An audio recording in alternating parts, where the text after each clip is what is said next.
हे दोस्तों, क्या आपको पता है जीवन में सफल होने के लिए हमारा एटीट्यूड कितना ज़्यादा मैटर करता है। अब आप सोच रहे होंगे वो कैसे, क्योंकि बहुत से ऐसे लोग हैं जो एटीट्यूड का सही मतलब भी नहीं समझते। उनका मानना है कि अगर कोई हमसे घमंड में बात कर रहा है या फिर शो ऑफ कर रहा है, ईगो दिखा रहा है, तो हम उसको एटीट्यूड मान लेते हैं और कहते हैं देख यार इसमें कितना ज़्यादा एटीट्यूड है, कैसे खड़ा एटीट्यूड दिखा रहा है। वैसे सही मायने में एटीट्यूड का मतलब होता है आपका नज़रिया, आपका रवैया कैसा है। जैसे कि जो पॉजिटिव एटीट्यूड वाले होते हैं, लाइफ में कितनी भी डिफिकल्टीज क्यों ना आ जाए, कितनी भी प्रॉब्लम्स क्यों ना आ जाए, वो हमेशा उसमें कुछ ना कुछ पॉजिटिव ढूंढ ही लेते हैं। वहीं पर अगर निगेटिव एटीट्यूड वाले जो लोग होते हैं, उनके पास कितनी भी खुशियां क्यों ना हो, फिर भी वो उसमें कुछ ना कुछ नेगेटिव ढूंढ ही लेते हैं। तो आज जिस बुक के बारे में हम बात करने जा रहे हैं उसका नाम है एटीट्यूड इज एवरीथिंग, जिसके राइटर है जेफ केलर। जेफ केलर का मानना है कि अगर हम जीवन जीने और उसे देखने के नजरिए में बदलाव करते हैं ना, तो जीवन में कुछ भी नामुमकिन नहीं है।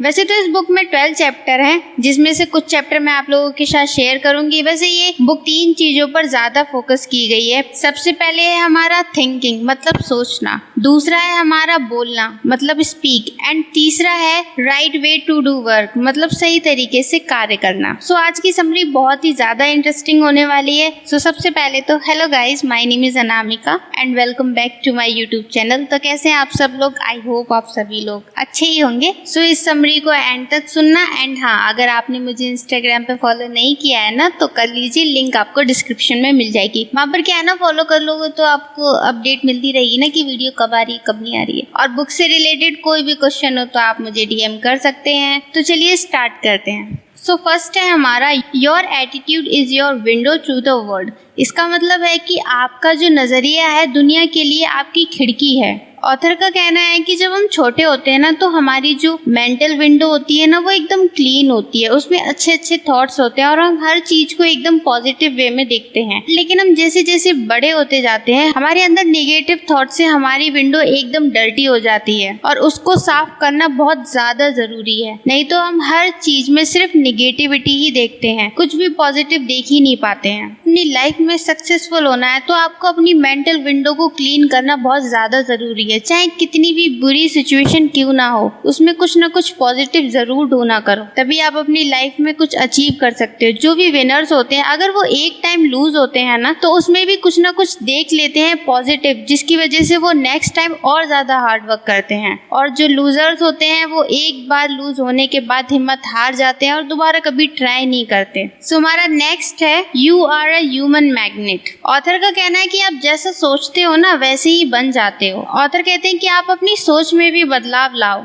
ऑथर ने 6 वर्ड बताए हैं, वही आपको अपनी लाइफ में सफल भी बनाएंगे और वही आपको असफल भी बनाएंगे। We become what we think about, मतलब हम वही बनते हैं जैसा हम खुद के बारे में सोचते हैं। जैसे कि अगर हम अपने गोल के बारे में लगातार सोचते हैं ना, तो हम उस गोल को अचीव करने के लिए बहुत ज्यादा मेहनत करने लगते हैं। ये बिल्कुल लॉ ऑफ अट्रैक्शन की तरह काम करता है। और इसका मतलब ये बिल्कुल नहीं है कि आप सिर्फ सोचते रहो, आप अपने दिमाग में ख्याल बना रहे हो बट उसको पूरा करने के लिए कुछ भी नहीं करते, तो लॉ ऑफ अट्रैक्शन कुछ भी काम नहीं करेगा। वो तभी काम करता है जब आप अपने माइंड में चीजें रखते हो, अपने गोल्स को सेट करते हो और उनको अचीव करने के लिए आप काम करते हो। क्योंकि बिना काम किए जो भी आप सोच रहे हो वो अचीव नहीं कर पाओगे। अगर आपको खुद पर भरोसा है ना और कुछ करने की हिम्मत है, तो आप एक न एक दिन जरूर सक्सेसफुल होगे। दोस्तों, जो हमारा फेलियर होता है ना, वो एक स्पीड ब्रेकर की तरह होता है, जो हमारे सपनों के रास्ते में आकर हमें टेस्ट करने की कोशिश करता है। अगर हम उसको पॉजिटिव एटीट्यूड में लेंगे ना, तो उससे आराम से बाहर निकल सकते हैं। और अगर हम उसको एक नेगेटिव एटीट्यूड में लेंगे ना, तो वो हमें एक पहाड़ की तरह लगेगा और हम इस ब्रेकर को पार करने की बजाय ना वहीं पर हार मान जाएंगे। इसलिए अगर आप अपनी लाइफ में कुछ नया स्टार्ट करना चाहते हो ना, तो एक बात हमेशा याद रखना कि असफलता बस हमें ये दिखाने आती है कि हमें अपने सपने को पाने की कितनी चाहत है।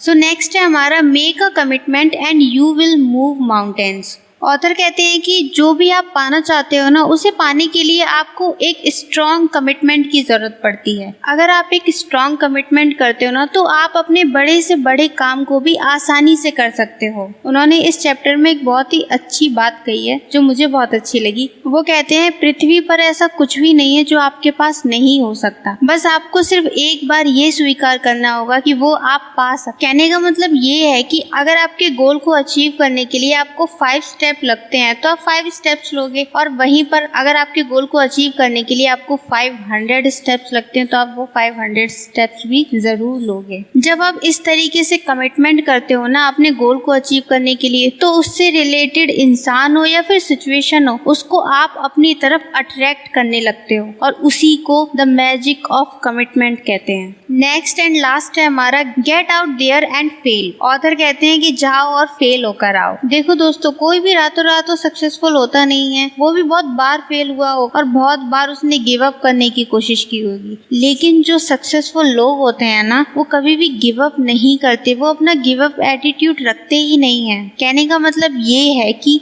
जितने भी बड़े बड़े बिजनेसमैन है ना, उनको पता है कि वो अगर 10 आइडियाज पे काम करते हैं तो उनके 9 आइडियाज जरूर फेल होंगे, और वो ये भी जानते हैं कि अगर उनका एक आइडिया सक्सेसफुल हो गया ना, तो वो 9 आइडियाज जिसमें वो फेल हुए थे ना, उनकी सिर्फ एक सक्सेस उसको फुलफिल कर देगी। इसीलिए वो कभी भी गिव अप एटीट्यूड नहीं रखते। अगर आपको भी अपनी लाइफ में कुछ पाना है, कुछ अचीव करना है ना, तो बस एक ही बात याद रखो, नेवर गिव अप। आपको पता है मैंने क्या काम कर रखा है? मेरा जो बेड है उसके सामने एक वॉल है, वहां पर मैंने एक बड़े से पेपर में लिख रखा है नेवर गिव अप। कभी कभी होता है ना कि दिमाग खराब हो जाता है और लगता है कि छोड़ दो यार, बहुत हो गया, बहुत कर लिया हार्ड वर्क, कुछ भी रिजल्ट मिल ही नहीं रहा। जब भी मैं उस वॉल पे देखती हूँ ना और उस पे लिखा होता है नेवर गिव अप, तब मुझे रियलाइज होता है अनामिका, चाहे कुछ भी हो जाए, तुझे गिव अप नहीं करना। तुझे अपने लिए हार्ड वर्क करना है, जो तूने गोल सेट किया है ना उसको अचीव करना है। वहीं से मुझे स्ट्रेंथ मिलती है। अगर आपको कोई भी प्रॉब्लम होती है या फिर आप अपने गोल्स को अचीव करना चाहते हो ना, तो ये सबसे मस्त टेक्निक है कि अपनी आंखों के सामने उनको रखो, ताकि आपको हमेशा वो याद दिलाते रहे कि आप क्या बनना चाहते हो,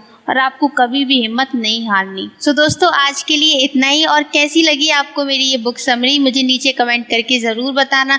अगर आपको ईगो इज़ द एनिमी की अगर बुक समरी सुननी है तो भी आपको नीचे डिस्क्रिप्शन में लिंक मिल जाएगी, और अगर आप एटॉमिक हैबिट की डिटेल समरी सुनना चाहते हो उसकी भी लिंक डिस्क्रिप्शन में मिल जाएगी। एंड हाँ दोस्तों, ये वीडियो अपने फ्रेंड्स के साथ ज़रूर शेयर करना, उनको भी तो थोड़ा बहुत आप ज्ञान दे सकते हो ना। तो see you in my next one, bye.